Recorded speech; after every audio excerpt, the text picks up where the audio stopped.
어찌 보면 뭐 제가 얘기 드리는 건 기준이 분석이라고 할 것도 없죠. 기준 잡는 얘기를 하는 건데 어차피 미래 가치는 모르잖아요. 그러니까 기준을 잡고 거기에 따른 대응을 하기 위해서 하는 거지 뭐. 자, NK 한번 보겠습니다. 그래서 참고만 해보세요. 자, 일단은 제가 보는 관점에서 한번 보게 되면 제가 본다기보다 시장이 제시하는 걸 한번 우리가 찾아보자는 거죠. 왼쪽 우회입니다. 왼쪽 월봉을 보면 쭉 보면 지금 이 현재 가격이 여기를 지지를 했었고 여기를 지지했었는데 이게 2017년 18년 전 그죠? 그리고 이때가 코로나 때죠. 잠깐 빠졌다가 다시 지지를 하고요. 예, 또 지지를 하고요. 계속 이 자리를 지지를 하죠. 그럼 NK는 이 가격대가 중요하다는 것을 시장에서 제시해 놓은 게 아닌가 이렇게 판단이 듭니다. 그죠? 자, 그럼 이제 이 부분을 이제 이렇게 보니까 멀리서 떨어지면 당연히 정교함이 떨어지죠. 정교함이 윤곽만 잡혀 있는 거고요. 그 다음에 오른쪽 위에 주봉을 한번 볼게요. 주봉을 이렇게 보게 되면은 요 라인인데 요 라인 그죠? 이렇게 되면 지금 가격이 좀 멀리 떨어져 있죠. 이렇게 되면 얼마냐면 이렇게 보면 한 15% 정도 떨어져 있다는 거죠. 저 흐름에서. 자, 그 다음에 아래측에 보면 일봉에 볼게요. 일봉에 오면은 이렇게 조금 이제 구체성 있게 한번 그려볼게요. 자, 요렇게 그죠? 요렇게. 그 다음에 요렇게. 황 대표 강의를 여러 번 들으셨다면은 많이 이해를 하실 건데 처음 듣거나 그러시면 좀 생소할 겁니다. 생소한 게 아니라 뭐 저래 이렇게 말할 수도 있어요. 저기 뭐야 줄이나 긋고 있고 그렇지만 이 선 하나 나가는 의미가 크죠. 여기 보면요. 여기서부터 꺾어 올리기 시작했죠. 그리고 나서 여기는 하나의 지지였는데 무너졌다가 최근에는 다시 지지로 바뀌어놨어요. 올해 들어와서는 이 선을 안 깨잖아요. 여기 지키고 여기 지키고 여기 지키고. 그러면은 자연스럽게 저점을 높여가는 트렌드 선을 만들어 놨고요. 그죠? 그 다음에 지금 현재 이렇게 만들어 놨잖아요. 그럼 이제 좁은 데서 보게 되면 좁혀서 들어가면 이렇게 바꾸고 흐름을 바꾸잖아요. 이거는 어떤 전제 조건이냐면 이렇게 흐름의 저항이 있다. 흐름의 저항이 고점이 낮아진다면 하락이다. 네, 하락의 흐름이다.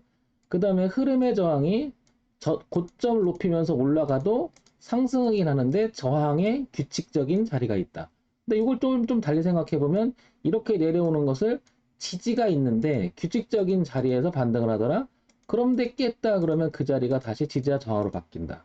네, 자, 이거를 그럼 생각해 볼게요. 내려오더라, 돌리면 지지로 바뀌더라. 자, 저항이 됐더라, 더 가니까, 그러니까 오버슈팅 되면서 지지가 됐더라. 하나의 기준 제시를 우리가 생각해 보는 거죠. 자, 그 다음에, 그런데 최근에 들어서는 5월 달부터서 또 이렇게 다시 한번 또 꺾어 올립니다. 그리고 오늘 저점은 이제 이 추세선을 한 달 정도를 이으면서 위쪽으로 가려고 하죠. 그러면 최초 꺾은 자리 굉장히 중요하다라는 말 여러 번 드렸죠. 꺾어서 여기서부터 저항을 받았어요. 그죠? 여기서. 그럼 이번에도 여기 올라가서 저항을 맞고 떨어지느냐 아니면 이제 레벨 높이냐. 근데 저기를 가게 되면 여기 보시면 어떻습니까? 지금 여기도 작고 최근에 걸리는 이유도 이 추세선에 걸린 거죠. 그럼 이건 뭐예요?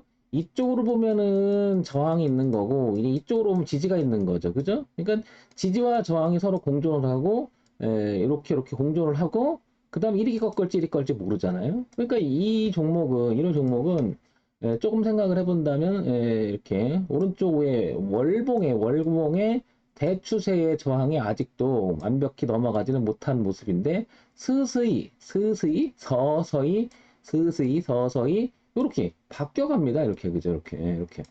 자, 그 모습을 월봉으로 한번 이렇게 시선을 바꾸면은 서서히 이렇게 바꿔갑니다. 이렇게 서서히 표현을 서서히라고 하는 것은 서서히 이렇게. 그러니까 시나브로 잘 이게 인식이 못 되는 순간부터 이렇게 바꿔나가죠. 그러면서 여기서부터 이제 갑자기 가속도 붙는 경우가 되게 많죠. 이제.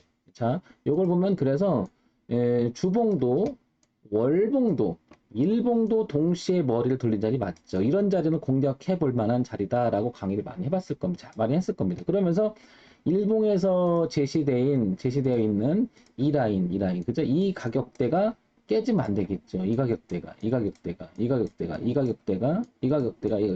이거는 논지가 뭐죠? 지지가 깨져버리면 저항이 바뀌더라. 그러니까 여기서부터는 우상향으로 바뀌면서 이 흐름도 이제 위쪽으로 틀어보려고 하는 거죠. 이렇게. 그죠? 이렇게. 여기가 이렇게 돼요. 그러니까 월봉하고 주봉은 머리를 들었고 일봉도 들어있는 상태에서 한번 돌아가려고 하니까 NK는 자리가 괜찮은 자리죠. 그런데 지금 종합주가지수가 그렇게 분위기가 좋은 편은 아니죠. 그죠? 예, 최근에 종합주가에서 한번 봐볼게요. 업종지수를 보게 되면은 여기가 왼쪽 위에 월봉을 보게 되면 여기가 걸려 있죠. 보시면 여기 저항. 그래서 지금 여기 걸려 있는 거죠. 여기가.